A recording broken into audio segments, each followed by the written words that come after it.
Hello friends, welcome to my YouTube channel large animal vet. आज हम बात करेंगे इंजेक्शन फ्लूनिक्सिन मेग्लूमाइन के बारे में।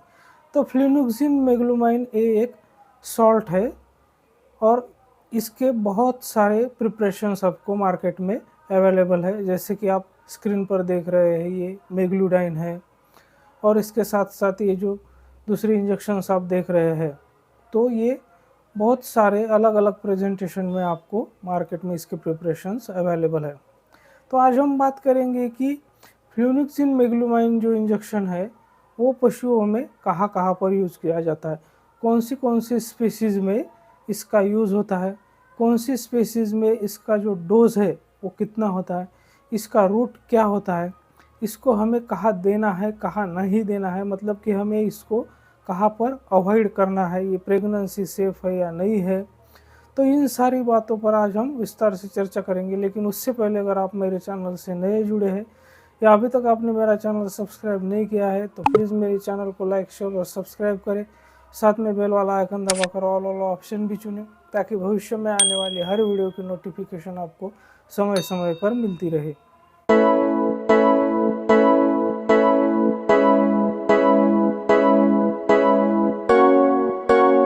फ्लूनिक्सिन मेग्लूमाइन जो है वो एक non steroid anti inflammatory drugs है, यानी कि ये स्टेरॉयड नहीं है, नॉन स्टेरॉयड है। तो ये जो है वो पेन है, फीवर है और इन्फ्लेमेशन है, तीनों पर भी काम करता है। यानी कि दर्द, सूजन, बुखार, तीनों कंडीशन में ये फ्लूनिक्सिन मेग्लूमाइन अच्छे से काम करता है।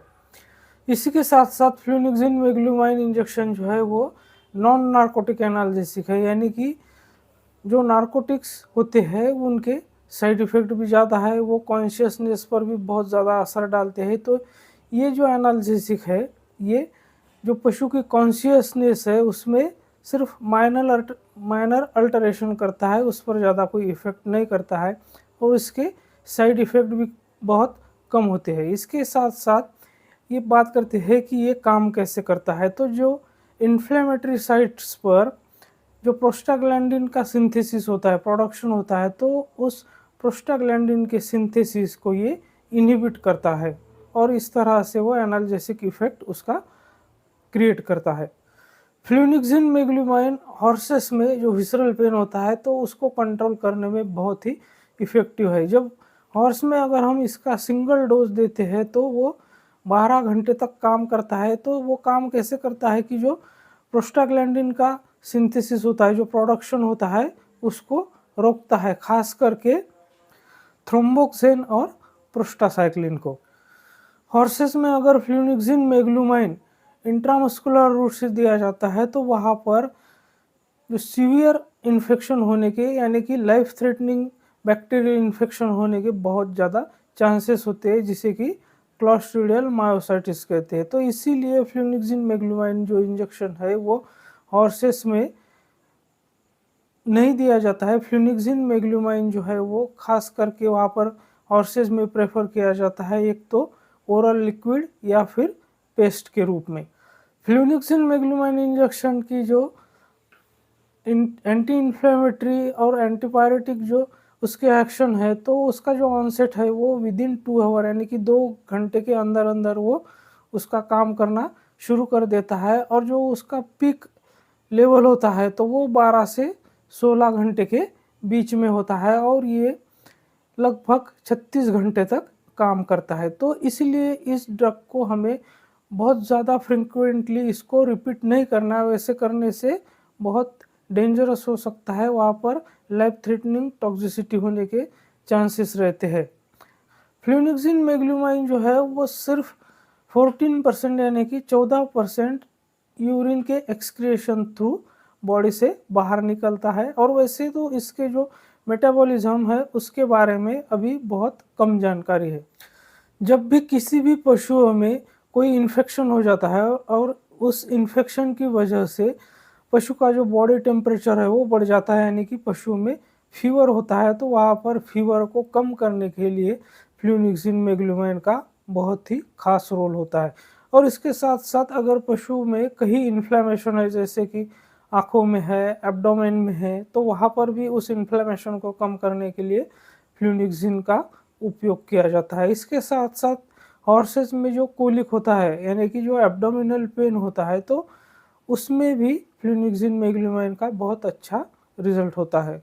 फ्लुनिक्सिन मेग्लूमाइन जो बाकी एनएसएआईडीज होते हैं यानी कि non steroid anti inflammatory drugs होते हैं, तो उनकी तरह ही ये इसका जो इफ़ेक्ट होता है वो गैस्ट्रोइंटेस्टाइनल ट्रैक्ट पे और किडनी पे इसका असर होता है।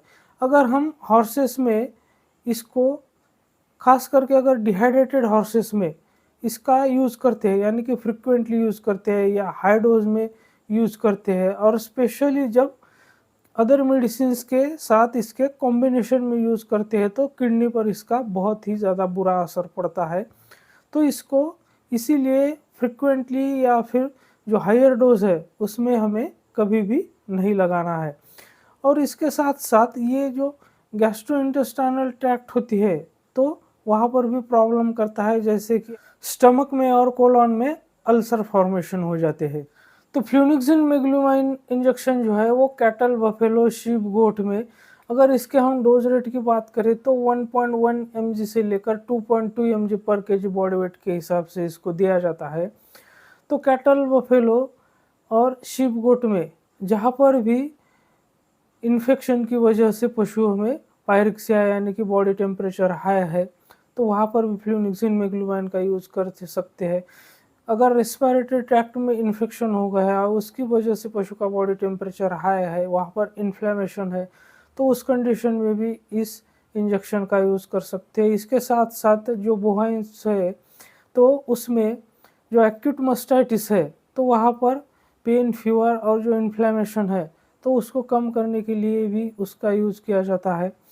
और ख़ास करके पशुओं में जो एंडोटॉक्सिमिया की कंडीशन होती है, तो वहाँ पर भी फ्लुनिक्सिन मेग्लूमाइन इंजेक्शन का यूज़ किया जाता है। इसके साथ साथ जो मस्कुलोस्केलेटल डिसऑर्डर्स होते हैं, जहाँ कहीं भी मसल से रिलेटेड या स्केलेटल से रिलेटेड कोई भी प्रॉब्लम है, पशु में कहीं भी इन्फ्लेमेशन है, पेन है, तो उस कंडीशन में फ्लुनिक्सिन मेग्लूमाइन का यूज़ किया जाता है। इसके अलावा जो पशुओं में ब्लॉट के केसेस होते हैं यानी कि रूमेन में गैस भर जाता है, तो उस कंडीशन में भी इस फ्लुनिक्सिन मेग्लूमाइन का उपयोग किया जाता है। अगर हम शीप और गोट में इसके मिल्क और मीट विड्रॉल पीरियड की बात करें, तो जब हम शीप गोट में इसको 2.2 mg पर केजी बॉडी वेट के हिसाब से सिंगल इंट्रामस्कुलर इंजेक्शन लगाते हैं, तो इसका जो मीट विड्रॉल पीरियड है वो 15 डेज का होता है और मिल्क का विड्रॉल पीरियड जो है वो 96 आवर्स का होता है। और जब हम इसको 2.2 mg पर केजी बॉडी वेट के हिसाब से ही इंट्रावेनस रूट से अगर सिंगल डोज इसका लगाते हैं, तो वहाँ पर शीप गोट में इसका जो मीट विड्रॉल पीरियड है वो 10 डेज का है और जो मिल्क विड्रॉल पीरियड है वो 72 आवर्स का है। तो अब हम बात करते हैं इसके कॉन्ट्राइंडिकेशन के बारे में, मतलब कि जो फ्लुनिक्सिन मेग्लूमाइन इंजेक्शन है वो हमें कहाँ पर यूज़ नहीं करना चाहिए। तो जैसे कि इस इंजेक्शन की वजह से जो प्रोस्टाग्लैंडिन का सिंथेसिस है वो इनहिबिट हो जाता है, और जो प्रोस्टाग्लैंडिन है वो बहुत ही इम्पॉर्टेंट होता है इनिशिएशन ऑफ पार्चुरेशन के सिग्नलिंग के लिए। तो उसकी वजह से क्या होता है कि पार्चुरेशन डिले हो जाता है, और इससे क्या होगा कि जो स्टिल बर्थ है उसके चांसेस बढ़ जाएंगे। तो इसीलिए अगर किसी गाय या भैंस में पार्चुरेशन 48 आवर के दरमियान एक्सपेक्टेड है यानी कि 48 आवर के अंदर अंदर उस पशु का पार्चुरेशन होने वाला है, तो वैसे केसेस में हमें इस इंजेक्शन को कभी भी नहीं लगाना चाहिए। इसके साथ साथ अगर किसी पशु में रीनल इम्पेयरमेंट सस्पेक्टेड है यानी कि हमें ऐसा लग रहा है कि इस पशु में किडनी से संबंधित कोई प्रॉब्लम हो सकती है, तो वहाँ पर भी हमें इस इंजेक्शन को नहीं लगाना है।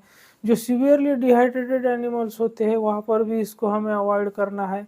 इसके साथ साथ इस इंजेक्शन का जो है वो रैपिड आईवी एडमिनिस्ट्रेशन हमें अवॉइड करना है, मतलब कि बहुत ज़्यादा रैपिडली इसको आईवी नहीं लगाना है।